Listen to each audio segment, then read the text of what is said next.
sommes au milieu du chapitre 22 concernant l'humilité et on avertit nos chers internautes qu'on espère qu'on pourra continuer à publier et diffuser parce qu'on rentre dans la guerre là. La guerre de fin de temps, il semblerait, l'Iran, Gaza. Donc on ne sait pas ce qui se passera demain. Il y a un message qui a été donné en persan pour les Iraniens. Êtes-vous prêts? Par Israël, êtes-vous prêts? Donc peut-être le dernier cours avant la Géoula, sinon on se revoit demain. Ukvar ha'einu chasidim gdolim, on a déjà vu des grands pieux.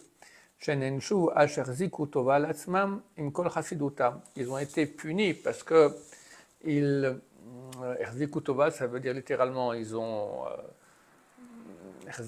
tenu du bien, mais ça veut dire qu'ils se sont considérés comme des gens bien eux-mêmes, malgré leur chassidout, leur piété. Nehemia ben Chachalia. Donc c'est Nehemia, le prophète Nehemia. Les sages d'Israël ont dit, pourquoi son livre n'est pas appelé en son nom? Il s'appelle Ezra, son nom, le nom de son livre. Ça fait Ezra. Parce que ils sont considérés comme avoir fait des choses bien. Et il a avancé cela. De même, le roi Chizkiyahu, qui était un des rois les plus tzadikim qui connu le peuple juif, Amar hine le shalom mar limar. Voici pour la paix, amer, je suis amer. Les filles, Shana ou Akoshbohu, parce que Dieu lui a répondu, Veganoti ala irazot lo shia les mani ou les mains David Avdi. Lui, il a prié à Dieu, il s'est fait attaquer par Sancheriv, les armées irakiennes. C'était des millions, je crois, 185 millions chefs de troupes. Alors il a dit à Hachem, regarde tout le bien que j'ai fait. C'est vrai qu'il a fait énormément de bien. À son époque, on a vérifié l'étude de Torah en Israël, depuis Beersheba jusqu'à Dan, du sud au nord. Pas d'enfant de 5 ans qui ne connaissait pas les lois de Tahara par cœur. Donc c'était énorme. Alors il dit, regarde tout le bien que j'ai fait. Alors Dieu lui a répondu, voilà, je vais protéger la ville et la sauver pour moi, comme ça dit Dieu, et pour David, mon serviteur, et pas toi, sous-entendu. Donc il était amer. Comme ce qu'ont dit nos sages et morts bénis, tout celui qui fait dépendre par son mérite, on lui fait dépendre de quelqu'un d'autre. Tu as dit toi, nous on ne dira pas toi. Donc tu vois que quelqu'un n'a même pas à se considérer comme avoir fait quelque chose de bien pour les choses bien qu'il a faites. À plus forte raison qu'il ne va pas s'élever et s'enorgueillir. Cependant, tout ça, c'est ce que doit se dire à son cœur, Micheye qu'Abraham, quelqu'un qui est comme Abraham, Moshe, Aaron et David, ou les autres pieux que nous avons rappelés. Mais nous sommes des orphelins d'orphelins. On n'a pas besoin de tout ça. Car il y a avec nous déjà beaucoup de défauts. Il n'y a pas besoin de grandes réflexions pour voir notre bas niveau. Et toute notre sagesse, ça c'est le Ramchal qui parle, qui était un gaon, un génie du peuple d'Israël. Toute notre sagesse est considérée comme rien. Car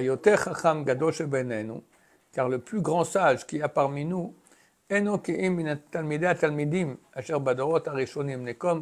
n'est rien qu'un élève d'élèves des générations passées. Et ça, c'est ce que nous devons comprendre et savoir de façon authentique. Et que notre cœur ne s'élève pas de façon gratuite, du genre, t'es quelqu'un, non, on n'a rien du tout. Et ça, chers amis, c'est le Ramchal qui écrit ça il y a 300 ans. Alors nous, aujourd'hui, si eux étaient des orphelins d'orphelins, nous, on est orphelins d'orphelins d'orphelins d'orphelins. Elanakir, chez Daten, au Kala, nous devons savoir que notre conscience est légère. Vesichlenu chalash ad meod, et notre raison est faible, très faible. Asichlut rav banu, la bêtise est grande en nous, vataot goveret, et les erreurs se renforcent. Vasher neda oto, et ce que nous savons, eno ela meat mina meat, c'est peu de peu. C'est vrai. Qui sait? Même le plus grand parmi nous, qu'est-ce qu'il sait? C'est rien par rapport à ce que savaient les anciens. À l'époque, c'était un des plus grands rabbins des 500 dernières années, c'est le Gaon de Vilna, le génie de Vilna, comme on l'appelle, parce que c'était vraiment génial. Phénoménal, il connaissait toute la Torah, mais... Et son élève, c'est le Reb Chaim de Volojine. Et Reb Chaim de Volojine, en Shabbat, il parlait hébreu. Et un jour, à Souda Shishit, il parle de son Rav, du Gaon de Vilna. Un élève lui dit, mais est-ce qu'il était aussi grand que les Rishonim, est-ce qu'il était aussi grand, je ne sais plus quel des Rishonim il a dit, comme les Rishonim, les rabbins du Moyen-Âge. Le Rav s'est tellement choqué, il a commencé à parler en yiddish. Il a dit, avec tout ce que j'estime mon Rav, il était grand, il était peut-être comme un élève d'un élève du Ramban, un élève d'un élève de Nachmanide, voilà, le Gaon de Vilna. D'accord. Alors nous, aujourd'hui, qu'est-ce qu'on est? Imken, et si c'est ainsi, Vadaï Shen Raoui Lanu Haïna Seklal. C'est clair que pour nous n'est pas du tout adapté le fait de s'élever, de se montrer comme étant quelqu'un. Elle a haboshet va shiflut. Au contraire, la honte et la bassesse, vezé pashut, et c'est simple à comprendre. Vine, et voici, dibarnu ad ena ma'anavat marshava. On a parlé jusqu'à maintenant de l'humilité au niveau de la pensée. Daber ata ma'anavat hamaase. On va parler maintenant de l'humilité au niveau de l'action. Vetitralek l'arba halakim. Elle se partage en 4 parties. Betneheg atzmo beshiflut, de se comporter avec bassesse. Bisebola el bonot, supporter la honte qu'on nous fait. Bisno harabanut borach minakavod, de la haine de la rabanut, d'être rave. Tout titre, d'accord, ça s'appelle rabanut. Ou borach minakavod, et fuir les honneurs. Bachalok, kavod, la kol, et faire du kavod, des honneurs à tout le monde. Les 4 parties de l'humilité au niveau de l'action. Et maintenant, le Rav va analyser un à un. Aechadhu, le premier, bitneg beshiflut, se comporter avec bassesse. Et ça doit être ainsi, bediburo, dans sa parole, balichato, quand il marche, beshifto, quand il est assis, bechot nuotav, dans toutes ses actions. Bediburo, dans la parole. À Mozal, ils ont dit, les sages de mémoire bénie l'olam, et diburo shel adam benachat imabrio. Toujours, l'homme doit parler avec calme aux créatures.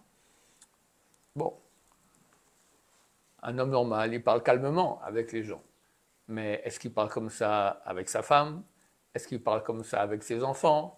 Est-ce que le directeur, avec ses employés, quand il y a un truc tordu qui s'est fait, il parle comme ça? C'est là quand c'est facile de parler. C'est quand tu es énervé qu'il faut rester quand même, baisser le ton, je dirais même plus, baisser plus. Parce que quelqu'un qui est au bord de s'énerver, s'il parle fort, ça réveille les nerfs. Si au contraire, il chuchote, ça calme les nerfs. Donc c'est un bon moyen aussi de calmer les nerfs. Mikra Malehu, et c'est marqué clairement dans Kohelet, l'Ecclésiaste, Divrei Chachamim benachat nishmaim. Les paroles de sages se disent avec calme. Il faut que ces paroles soient des paroles honorantes, honorifiques. Mais l'autre divrei bisayon n'est pas des paroles qui font honte aux gens. De même, il est écrit, Baz el reu chassar lev, celui qui est négligeable envers son prochain, il manque de cœur. Vomer, de même il est écrit, Bevoracha bagambouz, quand vient le mécréant, vient aussi la honte.